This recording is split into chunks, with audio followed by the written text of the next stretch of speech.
सोबत असेल जाणीव। रोखोक बातम्यांसाठी पाहत राहा जाणीव मराठी। होऊ दे जाणीव। लाईक करा, शेअर करा आणि सबस्क्राईब करा आपल्या हक्काचे चॅनल जाणीव मराठी।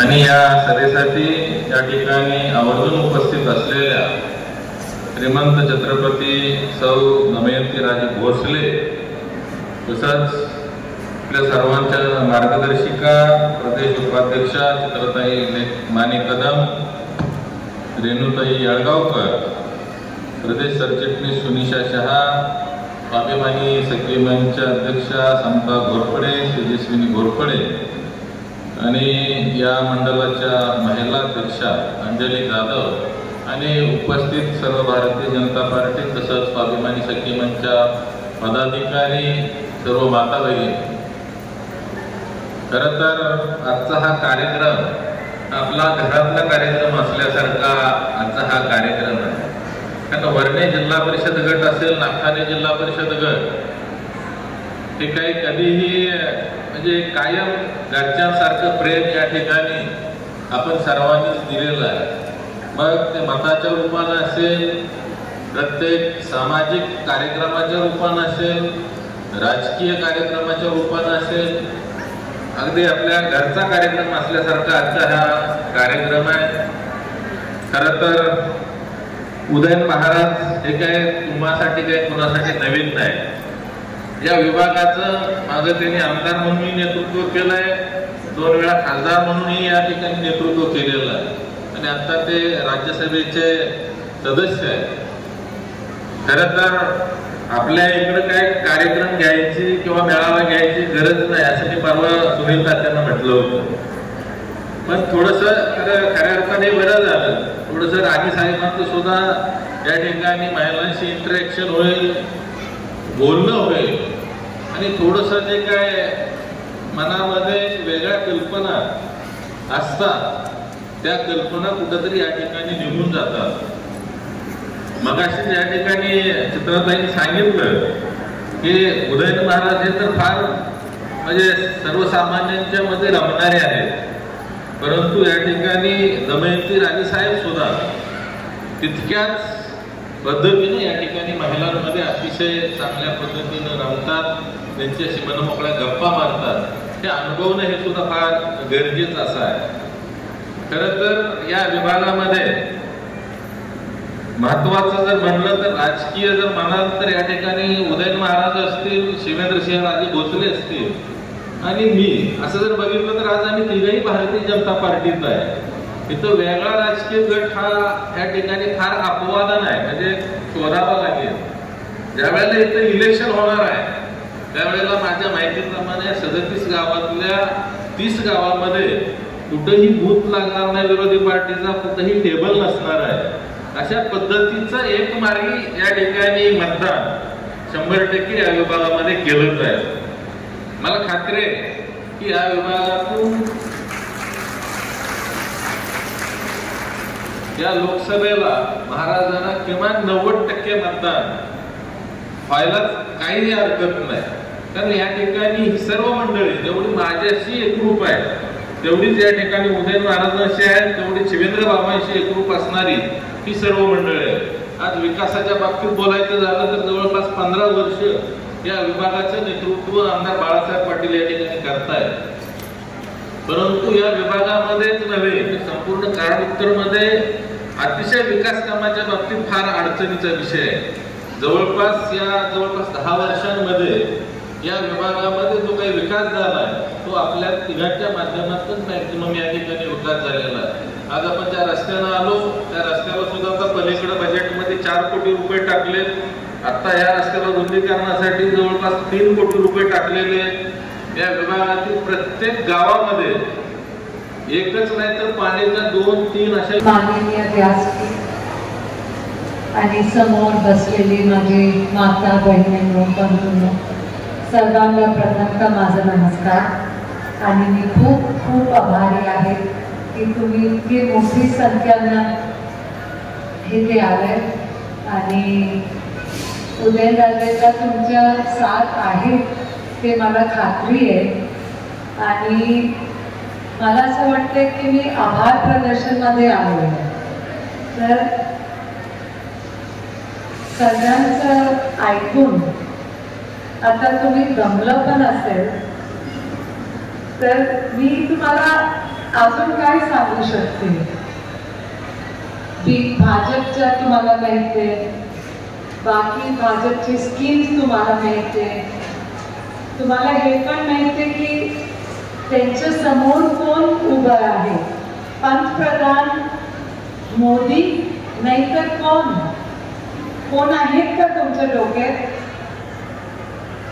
समझलं का? मैं हिंदी में बोलते, शायद मुझे ज्यादा समझ में आप समझ जाओगे. हिंदी पण कळतंय मी इथे खूप वेळ आलेली आहे. तुम्ही ओळखतात की नाही? आपण भेटलेलो आहे. बहुत बार मैं आई हूँ बोर्ड यहाँ पे नागठाने में, उत्तर कन्नाड़ में, तो अपन एक दूसरे को अच्छे से पहचानते हैं. अभी पिछले बार जो हुआ वो हुआ. अभी की मैं बात पूछ रही हूँ. अगर मोदी नहीं तो और कौन हो सकता है? अजून तुमच्या डोक्यात अजून कोण आहेत का पंतप्रधानसाठी? कुठला कॅन्डिडेट की नाहीतर मोदी नाहीतर कोण नाही ना. मला वाटत नाही आपल्याकडे कुठलं पर्याय आहे. इतना अच्छा काम, विकासाचं काम की अभी हिंदुस्तान पूरा जगत कैसे नाम झालंय. सब देख रहे कि हिंदुस्तान में क्या हो रहा है. तो इतना बड़ा काम हुआ है इस पार्टी से. लेकिन राजकारण से ज्यादा मला उदयनराजेला ओळखते. तो मैं उनके बारे में बात कर सकती हूँ. मैं अपने परिवार के बारे में बात कर सकती हूँ कि शिवाजी महाराज के परिवार से उदयनराजे हैं. और इस परिवार में छत्रपति का मतलब क्या है? कोणी पण येऊन सांगतं हे मुलांना पण माहीत असतं. छत्रपती राजा म्हणूच नका. राजा कोण असतं? स्वतःच्या गाडीमध्ये बसून राज करतो. छत्रपती म्हणजे लोकांचं छत्र देणारा माणूस. आणि जनताने त्यांना राजा केलं होतं, जनताने त्यांना छत्रपती केलं होतं. तर हे परिवार मध्ये उदयनराजेचा जन्म झाला आणि मासाहेबांनी त्यांना हेच शिकवलं की छत्रपती तुमचा वारसा, छत्रपतीचा वारसा आहे. तर तुम्हाला काय करणार आहे तुम्ही? त्यांची शाळा झाली, त्यांच्या कॉलेज झालं, त्याच्यानंतर त्यांना असं वाटत होतं की मी एक फॅक्टरी काढू. तर मासाहेबांनी सांगितलं जसं जिजाऊ मातांनी त्यांच्या आपण पण आपल्या मुलांना शिकवतात ना. आपण बघितलं तर आईच्याकडेच मुलं असतात जास्त. तर खूप लहान असताना ते वागले होते. तर आईसाहेबांनी त्यांना हे शिकवलं की तुम्ही लोकांसाठी आहे, तुमचं जीवन लोकांचं काम करण्यासाठी आहे. आणि राजकारण म्हणजे राजकारण नाही, हे समाजकारण म्हणून तुम्ही ह्याच्यामध्ये पडा की ह्याच्यामधनं समाजकारण तुम्ही मोठं करू शकता. तर त्यांनी राजकारण मध्ये ते वाढले. तर मैं आपको इतना बताना चाहूँगी कि मैं हिंदी और मराठी में बोलूँगी इससे कि एकदम से मातृभाषा याद में याद आ जाता है. अपन जैसे आप मराठी में सोचते हो, मैं हिंदी में सोचने लगती हूँ. एकदम से मराठी बोलते बोलते मुझे हिंदी याद आ जाती है. आपली मातृभाषा आहे आणि मला माझी मातृभाषा आहे, अपनी राष्ट्रभाषा है.